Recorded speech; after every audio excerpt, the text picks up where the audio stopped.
So finding myself now on the other side of 50 years old, I realize that it is not enough just to want justice. The real challenge is, how do we keep working for justice over the long haul in this profoundly wearying, constantly defeating, unjust world that you and I live in? Where will we find the moral strength to break the cycle of retribution and violence and injustice when we ourselves are wronged? Yep, this is where it was. Right up here. If you take away the love of enemy, you have actually unchristianed the Christian faith. It's good to be back on campus, back in the place that really shaped me a long time ago. It was January of 1992, and I had signed up for Systematics 3 with Miroslav Volf. And I remember, even in that first evening of class, how it was profoundly grabbing me.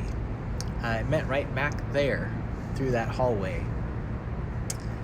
I walked into this room, and there was this youngish-looking man with this snappy bow tie who spoke with a vaguely European accent, but it was the words that he was saying that were absolutely blowing my mind.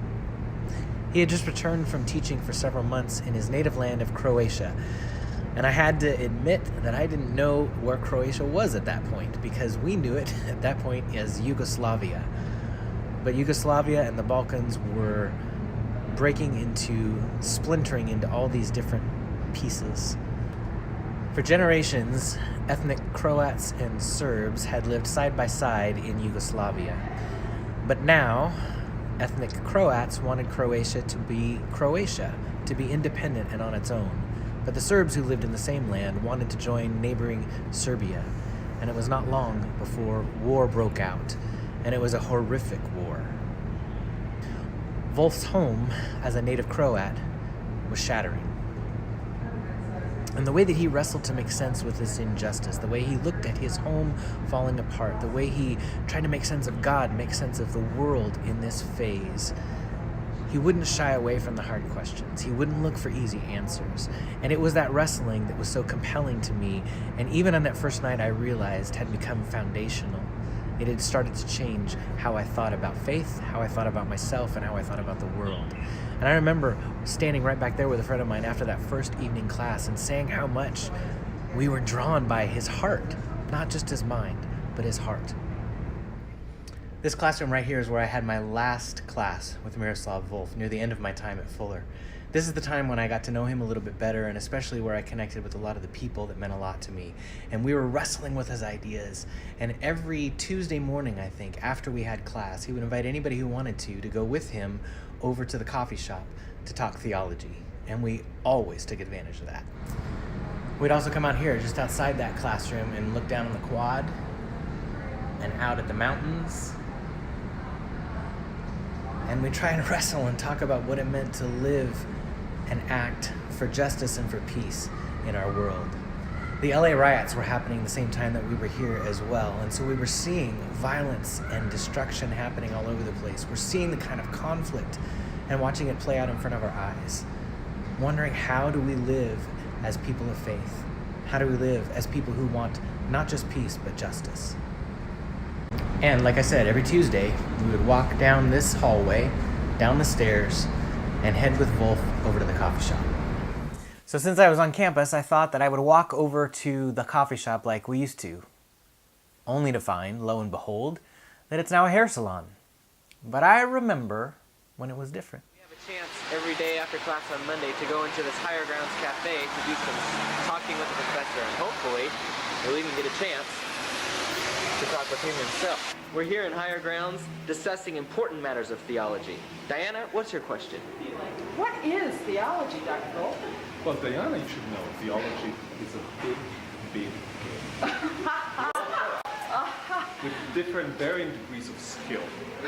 Thank you very much. Okay, enough reminiscing. Back to Volf's story, back to exclusion and embrace. Volf grew up as an ethnic minority, as a Croat, where the majority of the people in his hometown were ethnic Serbs. But he said that he felt more of a sense of being a minority as being the son of a Pentecostal pastor in a land where most people were Catholic or Muslim. He grew up as this kind of double minority, but they made it all work, and for generations they had lived in peace side by side. And so he had to make sense of why this was all exploding. He described the shock of going back home and seeing blown out buildings and shelled streets and trying to figure out what had happened. The aggression and the war crimes of the Serbian army is legendary. They were cruel. They killed, they raped, they stole.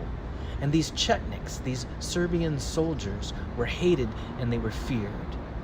And that is the horrific world in which Volf's ideas about peace and justice were forged. Volf's central idea for peace and justice begins with this. Each of us must begin with the will, the desire, the commitment to embrace the other. And the other is anyone who is different. Those who think and act and behave differently than me. And the other includes our enemy. The first time that Volf publicly explored this idea, he was reading his first paper on the subject of embrace. And his mentor, famous theologian Jürgen Moltmann, was there. Volf finished this scholarly paper that had done this great exploration of embrace. And Moltmann leaned back and looked him in the eye and said, "Yes, yes, but can you embrace a Chetnik?" And that's where the book Exclusion and Embrace begins, as you're going to read in the preface. Volf writes, "Can I embrace a Chetnik? The ultimate other, so to speak, the evil other. What would justify the embrace? Where would I draw the strength for it? What would it do to my identity as a human being and a Croat?" It took me a while to answer, though I immediately knew what I wanted to say. No, I cannot. But as a follower of Christ, I think I should be able to. And what stands out to me at this point in my life is the question, where would I draw the strength for it? If that will to embrace anyone, everyone, is the heart of making peace in our world, where would I find the strength to do that in this horrifically unjust world that we live in? And the other piece that stands out is that Volf is doing this thinking and wrestling as a committed follower of Christ. This is an exploration of justice and reconciliation which assumes and explores and roots itself in Christianity. I think we can even say it is an exploration of justice and reconciliation that is constrained by Christianity. Now, that doesn't mean that there are not other possible ways of exploring justice and reconciliation that do not assume a Christian commitment. There are plenty of them. And that doesn't mean that someone who doesn't share a Christian commitment can't find worthwhile pieces in this exploration that Volf does. It is not the only way to work for peace and reconciliation in this world. But for Volf and for myself, our faith is something which gives the strength that is needed to be able to pursue justice over the long haul, to be able to have the strength to want to embrace those who have hurt me, even the enemy. It is our Christian faith that gives strength for that. And it is the way that Jesus acted to bring reconciliation that serves as our model for how we, as followers of Christ, will act as well. Even in just these few pages of the preface that you're going to read, we're going to see the difficult tensions at work. The way God works for justice is not simple to sort out, because our faith has contradictions, and God's power does not mean magical solutions. Volf writes, "I feel that my very faith was at odds with itself, divided between the God who delivers the needy and the God who abandons the crucified." And this points to one of the real tensions of Christian faith. We believe that God stands with the oppressed, and that brings us hope. But God also let Jesus be horrifically killed by oppressors. How do we make sense of a world where sometimes God acts and sometimes God seems absent or impotent? Facing the reality of the difficult tensions and questions in our world leads to profound reflections for Volf, ones that we will explore in the weeks ahead. And so what are the tension points for you? What are your assumptions? What are your foundation points and touchstones for action? What gives you the strength to keep pursuing justice for the long haul? I hope as we together examine Volf's assumptions and constraints, you will give thought to your own, the ones you intentionally hold, and the ones you may unconsciously carry as well. Let's join this journey together. All right, so we will meet Wednesday, April 24th at 6:30 p.m. at Newberg Emerging Church. They meet at Joyful Servant Lutheran Church. Grab a copy of the book. A used copy is totally fine to get. I just found out that he's coming out with a revised version of the book in August, but I had already mapped out the class, so we'll have to catch the new version a little bit later. After you get a copy of Exclusion Embrace, after you read the preface, submit some questions that we can use for discussion. You can do that through the Google Classroom portal, or you can email those to me.